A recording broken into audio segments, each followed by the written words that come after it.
할렐루야. 예, 우리 앞뒤 불 보시고 주님의 사랑으로 인사들 나눕시다. 반갑습니다.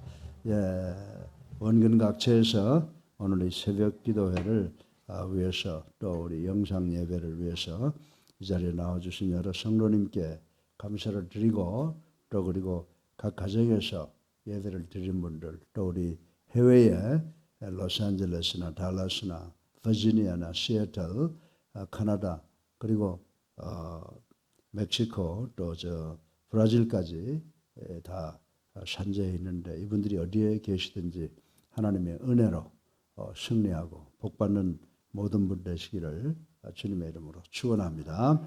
예, 오늘도 이 코로나 확진자의 수를 발표하지 아니할 수가 없습니다.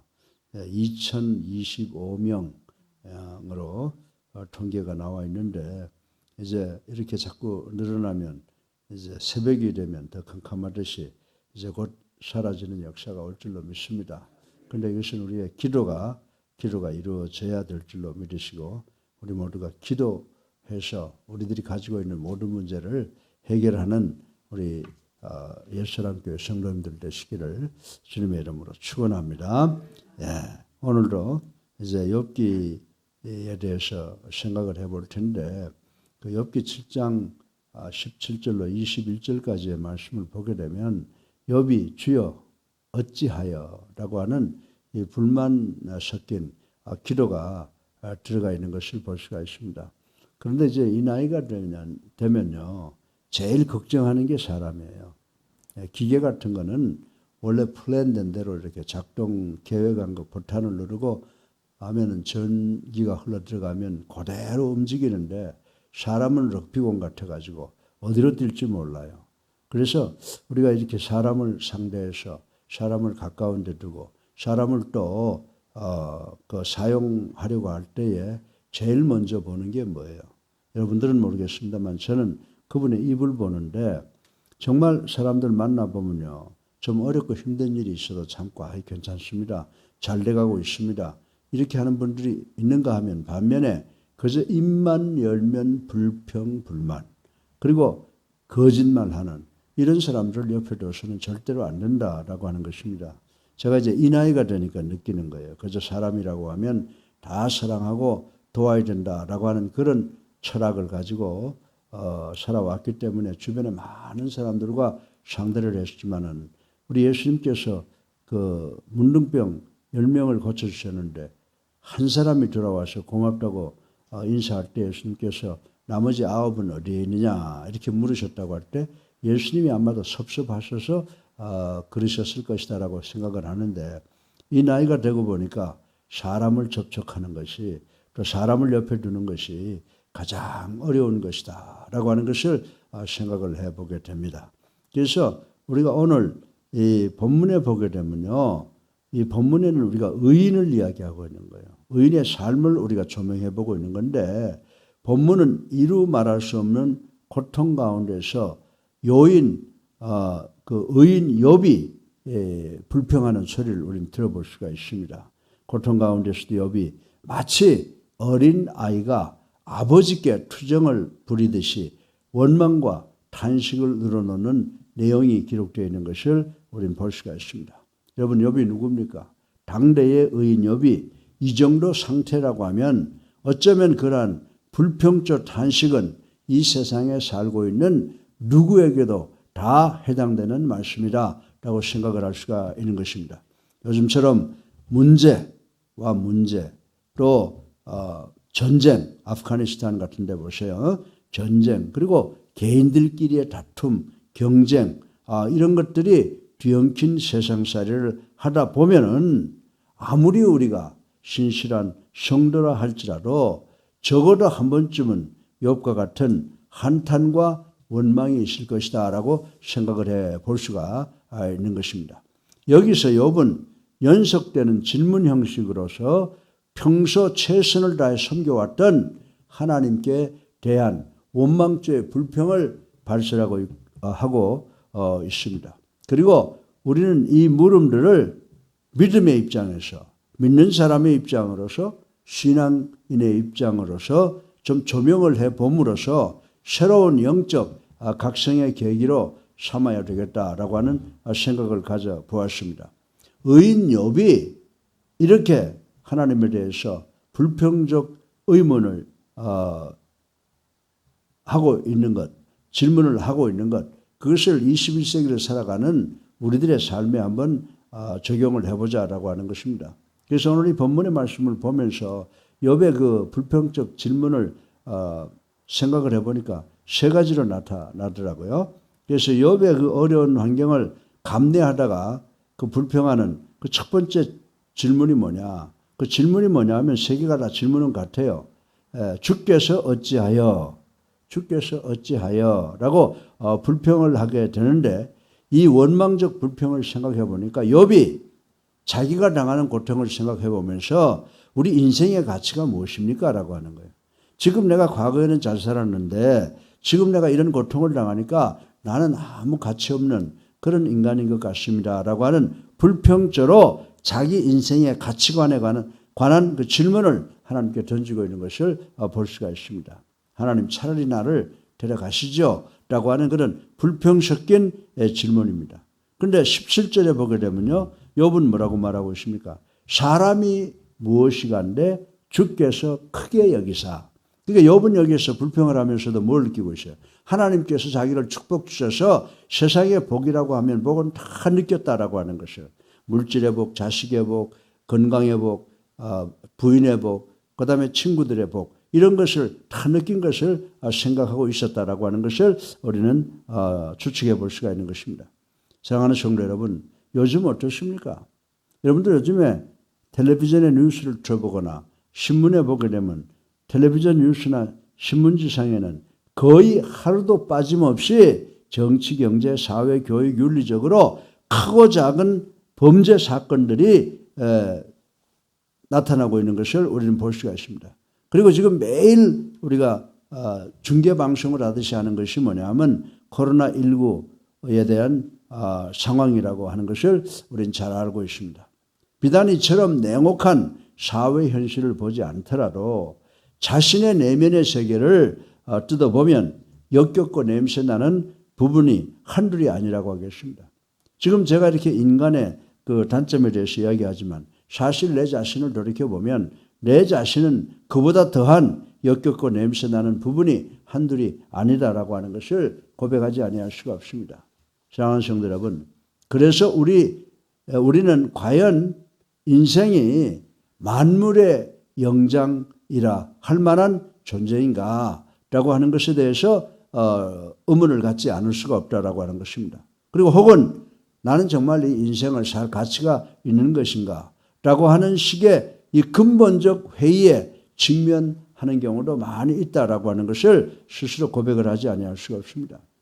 특히 의인 욥과 같이 정말 자식을 잃고 재산을 잃고 건강을 잃고 친구를 잃어버림으로 오는 정신적, 육체적, 물질적으로 당하는 그 극단의 시련에 봉착한 것을 한번 우리가 깊이 생각해 볼 필요가 있다라고 하는 것입니다. 심지어는 욥기 2장 9절에 보면 사랑하는 아내에게서마저 냉대와 배신을 당하게 되었는데, 아마도 이 순간에 인생의 참담함은 더욱 뼈에 사무치지 않을까라고 하는 생각을 해봅니다.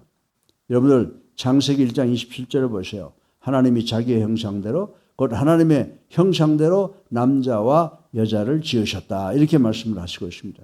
다시 말해서 인간이 하나님의 형상으로 지어졌기 때문에 만물의 영장으로 지음받은 고귀한 존재라고 분명히 성경은 선언을 하고 있는 것을 우리는 볼 수가 있습니다. 뿐만 아니라 하나님께서는 태초에 애당초 사람을 만드실 때부터 놀라운 계획을 갖고 계셨다라고 하는 것을 우리는 하나님의 말씀을 통해서 알 수가 있는 것입니다. 다시 말해서 창세기 1장 28절에 보면 하나님께서 우리 인간으로 하여금 모든 생물을 다 다스리게 하셨다라고 하는 말씀이 기록되어 있다라고 하는 것입니다.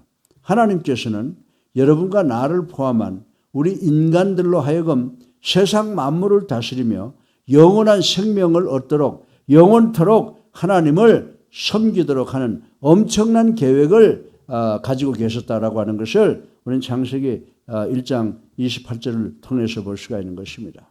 사랑하는 성도 여러분, 하나님의 첫 피조물을 한번 생각해 보십시다.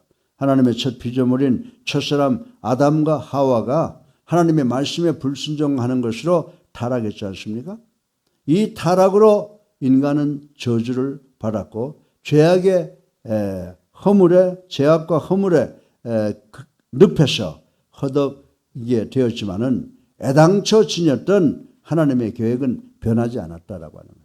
우리가 하나님을 배반하고 정말 하나님의 말씀을 어기고 그리고 수많은 죄를 지었는데 하나님은 인간을 만드실 때에 최초의 계획을 버리지 아니하시고 포기하지 아니하시고 그리고 변개도 하지 않으셨다라고 하는 것을 우리 성경을 통해서 배울 수가 있는 것입니다. 바로 우리 주 예수 그리스도의 그 십자가 희생을 통해서 예수님의 그 오리지널 플랜은 변하지 않았다라고 하는 것을 우리가 느낄 수가 있는 거예요. 우리 인간들이 하나님을 떠나서 멀리 가서 정말 말로 표현할 수 없는 더러운 죄를 다 지었지만은 하나님께서는 그래도 우리를 포기하지 못하시고 독생성자이신 예수 그리스도를 이 땅에 보내셔서 그분으로 하여금 십자가에 달려 돌아가시게 하시고 그분의 대속의 그 은혜를 통해서 우리를 오리지널 플랜대로 사랑하기로 작정하신 그 하나님의 모습을 우리는 볼 수가 있다라고 하는 것입니다. 바로 우리 주 예수 그리스도의 구속의 은혜로 말미암아 하나님, 사람, 만물의 순서대로 창조 원리가 회복된 것을 우리는 볼 수 있다라고 하는 것입니다. 여러분들 에베소서 1장 22절에 보면 또 만물은 그의 발 아래 복종케 하시고 그를 만물 위에 교회의 머리로 삼으셨느니라 라고 말씀하셨는데 이 말씀이 바로 하나님이신 예수 그리스도께서 이 땅에 오셔서 우리를 위해서 하나님의 오리지널 플랜을 회복시켰다라고 하는 말씀으로 우리는 받아들일 수가 있는 것입니다. 예수님께서 만물 위에 교회의 머리이신 뜻이 바로 그 말씀이라고 하는 것을 우리는 알아야 되는 줄로 믿으시기를 주님의 이름으로 축원합니다.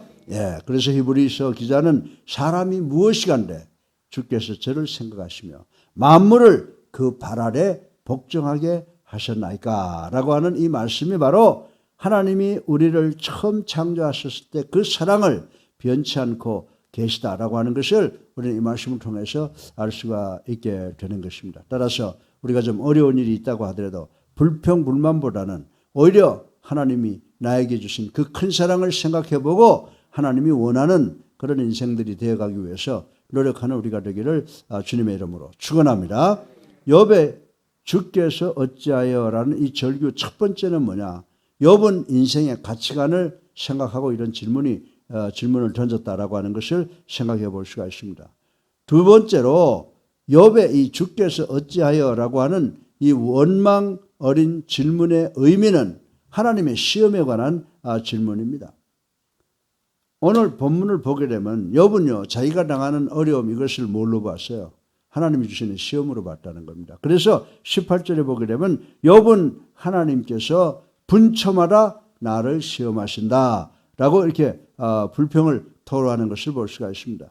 이 말 속에는 이 정도면 최선을 다해 살아온 것 같은데 왜 하나님 유독 저에게 이렇게 혹독하게 대하십니까? 라는 뜻이 내포되어 있다고 말씀을 드릴 수가 있는 것입니다.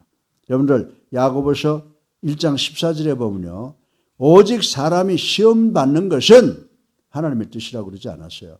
오직 사람이 시험받는 것은 자기 욕심의 미혹됨이니라 라고 한 말씀을 우리는 반드시 기억해야 될 줄로 믿으시기 바랍니다. 그래서 보다 엄밀한 의미에서 우리가 만약 삶을 통해서 시험을 받는다는 것은 우리의 욕심에 끌려서 미혹된 까닭이다 라고 하는 것을 우리는 깨달아야 되는 줄로 믿으시기를 주님의 이름으로 축원합니다. 그러나 반대로 본문의 욥이나 아브라함의 경우는 하나님께서 시험하시는 것이 아니고 하나님께서 이들에게 믿음을 더욱 부욕해 하게 하고 더 큰 축복으로 인도하기 위해서 시험을 허락하셨다라고 하는 사실을 알아야 되는 줄로 믿으시기 바랍니다. 때로는 하나님께서 우리를 시험하시지만은 거의 하나님의 우리에게 고통과 어려움을 주시는 이유는 우리를 사랑하셔서 우리의 믿음을 더 연단시키기 위함이라고 하는 사실을 우리 반드시 기억해야 되는 줄로 믿으시기를 주님의 이름으로 축원합니다. 따라서 현재 우리가 당하는 삶의 어려움과 코로나19의 싸움에 있어서 우리는 어떻게 됩니까? 아이고 하나님 왜 우리한테 이런 고난을 주십니까? 내가 뭐 잘못했습니까? 어찌하여 이러십니까? 라고 하나님을 원망할 것이 아니라 연단으로 받아들이고 하나님의 말씀에 절대 더욱더 순종하는 자세로 범사에 하나님이 우리 생사여탈권을 가지고 계시고 하나님이 이 우주 만물의 주인이시다라고 하는 것을 인정하는 마음과 믿음을 간직해야 되는 줄로 믿으시기를 주님의 이름으로 축원합니다. 욥이 어찌하여 라고 하는 불평 어린 질문은 뭐라고 그랬어요? 욥이 자신의 인생에 관한 그 가치관에 대한 질문이었고 두 번째 욥의 하나님의 시험에 대한 질문이었다라고 하는 것입니다. 그런데 세 번째로 욥의 주께서 어찌하여라고 하는 이 원망조 질문은 죄사함에 관한 질문이라고 말씀드릴 수가 있어요. 하나님 용서하여 주시옵소서. 그래서 이어서 욥은 뭐라고 말합니까? 주께서 어찌하여 내 허물을 사하여 주지 아니하시며 고통 속에서 하나님께서 자기의 죄를 용서해 주지 않는 것 같은 그런 느낌을 가진 거예요. 그런데 하나님은 그렇지 않잖아요. 하나님의 계획은 그를 죄가 있어서 주시는 것이 아니고 사탄과의 시험에서 승리케 하시고 그로 하여금 더 많은 축복을 받기 위해서 하나님께서 그를 인도하고 있다라고 하는 것입니다. 이 말씀 속에도 뭐라고 불평을 하냐면 제가 이처럼 큰 고통에 처할 정도의 죄를 지었습니까? 라는 다분히 역설적인 의미가 들어있다고 말씀을 드릴 수가 있습니다. 계시의 조명이 오늘날에 비해 어두웠던 당시의 상황에서 욥이 이런 마음을 품는 것도 이해가 된다라고 생각할 수가 있습니다. 그러나 우리에게 닥치는 어떠한 어려움도 인생이 본질적으로 안고 있는 죄에 대한 합당한 보응이 되지 못함을 기억해야 되는 줄로 믿으시기 바랍니다. 우리 인간적으로 누가 나한테 죄를 지면요, 그 끝장을 보잖아요. 근데 우리가 정말 하나님과 나와의 관계를 생각해 보면요, 우리가 하나님께 지은 죄는요, 용서받을 수 없는 죄예요. 그럼에도 불구하고 하나님은 우리의 죄를 용서하시기 위해서 당신의 한 분밖에 없는 아들을 보내주셨다라고 하는 사실을 우리는 알아야 되는 줄로 믿으시기 바랍니다. 그만큼 인생의 죄악은 중하며 치명적입니다. 예수님이 오시지 않고 하나님께서 용서하실 수 있는 그런 정도가 아니었어요. 우리 인간들의 죄악이 너무나 중차대하고 치명적이기 때문에 예수님께서 이 땅에 오셔서 십자가에 달려 돌아가셔야만 했다라고 하는 것입니다. 바꿔서 말하면 우리의 죄악이 그만큼 중하며 치명적이기 때문에 예수님께서 이 땅에 오셔서 십자가에 못 박히셔야만 했다라고 하는 것을 우리는 여기에서 발견할 수가 있다라고 하는 것입니다. 그러므로 예수님의 십자가와 보혈로서 중죄인인 우리를 포함한 모든 인생도 항상 신실한 마음으로 회개해야 되는 줄로 믿으시기 바랍니다. 그래서 회개하면 우리의 원죄와 자범죄가 완전히 죄사함을 받을 수가 있다라고 하는 기쁜 소식이 오늘 이 본문 말씀에 내포되어 있다라고 하는 것입니다. 사랑하는 성도 여러분, 어린 아이들은요, 조금만 어려우면 참지 못하고 불평만 합니다. 그러나 나이가 좀 들면 들수록 달라지는 게 뭐예요?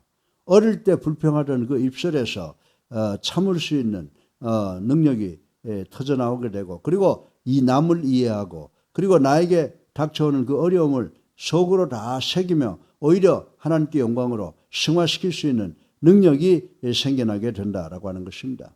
사랑하는 성도 여러분, 사람이 성숙해져 갈수록 또 믿음으로 성숙해져 갈수록 불평이나 원망보다는 자기 자신을 성찰하는데 더 역점을 두게 된다라고 하는 것을 우리는 알 수가 있습니다. 그리고 어려움을 통해서 하나님께 영광을 돌릴 수 있는 신앙의 폭도 넓어져 가게 된다라고 하는 것입니다.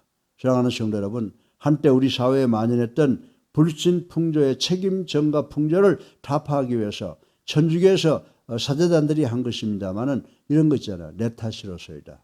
내 탓이로소이다. 라고 하는 이 천주교 사제단이 운동을 전개한 적이 있었던 것 우리 기억을 하고 있습니다. 그러므로 우리는 어떤 환경에 처하든지 환경이나 타인이나 심지어는 하나님을 원망하기에 앞서 더욱 믿음의 각성에 매진함으로써 그리스도의 장성한 분량이 충만한 데까지 자라도록 노력해야 되는 줄로 믿으시기를 주님의 이름으로 축원합니다. 욥의 그 주님한테 어찌하여라고 하는 원망조의 질문은 뭐라고 그랬어요? 자기 인생의 가치에 관한 질문이요, 또 하나님의 시험에 대한 질문이요, 그리고 죄사함에 관한 질문이었다라고 하는 건데, 이것도 우리의 삶 속에서 우리가 질문을 해봐야 돼요. 우리는 귀한 존재인 줄로 믿으시기 바랍니다. 하나님께서 여러분과 나를 위해서 당신의 독생성자를 보내주셨어요. 얼마나 귀한 거예요. 그리고 이 시험은 하나님이 어떻게 하세요? 사탄과의 시험시킬 때 욥이 승리할 것이다라고 하는 믿음을 가지고 시험을 주신 거예요. 지금 우리가 시험을 당할 때 욥은 그 당시 몰랐었는지 모르지만 우리는 벌써 욥의 경우를 통해서 우리가 알 수 있잖아요. 그래서 하나님께서 나에게 귀함을 주셨다. 정말 하나님이 이 시험을 통해서 나를 더욱 복되게 하실 것이다. 그리고 하나님께서 내가 비록 죄를 지을지라도 내 죄를 용서해 주실 것이다 라고 하는 이런 교훈을 오늘 본문 말씀을 통해서 우리가 얻어야 되는 줄로 믿으시기를 주님의 이름으로 축원합니다. 기도하십시다. 사랑이 많으신 아버지 하나님, 오늘도 욥의 주께서 어찌하여라는 원망조의 질문을 저희들 공부해 보았습니다. 하나님께서 우리를 귀한 존재로 만드신 것, 또 하나님께서 어떤 시험에서도 우리가 승리할 수 있도록 도우시는 것, 그리고 아들을 보내주셔서 우리의 죄를 용서해 주실 만큼 죄사함을 계획한 그 계획이 변치 않는다고 하는 것을 깨닫는 저희들 되게 하여 주시옵소서. 예수 그리스도 이름으로 감사하며 기도드렸사옵나이다. 아멘. 우리 이제 300장 한 장 찬송 부르시고 기도하는 시간을 갖겠습니다. 300장입니다.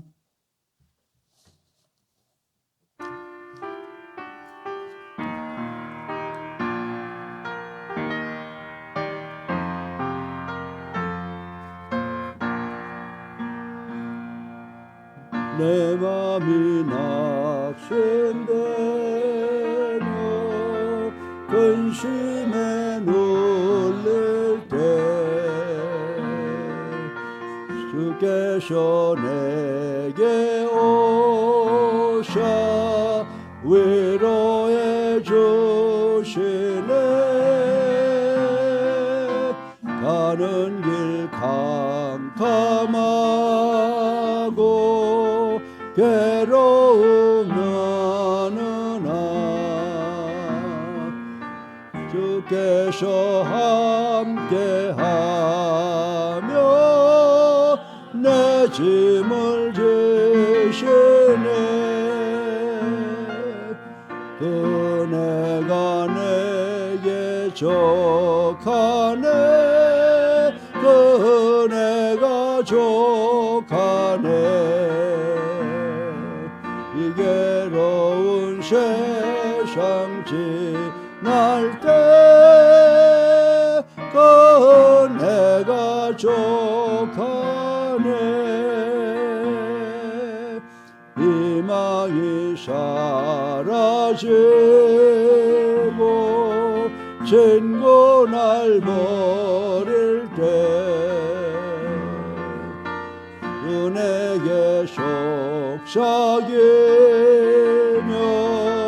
새 희망 주시네.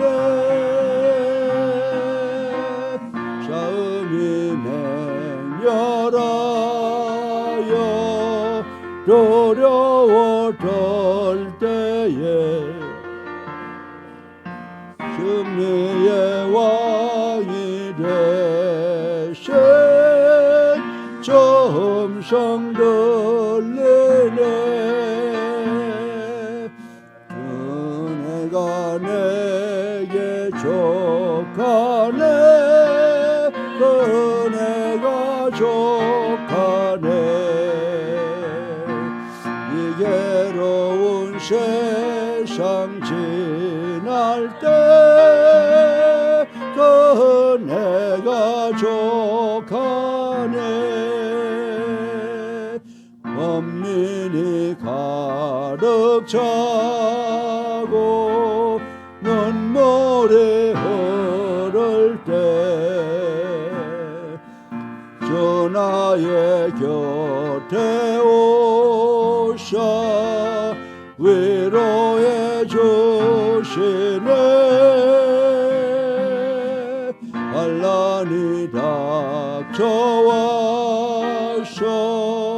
어려움 당할 때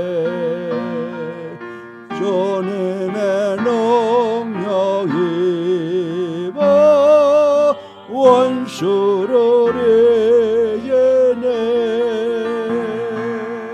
은혜가 내게 족하네.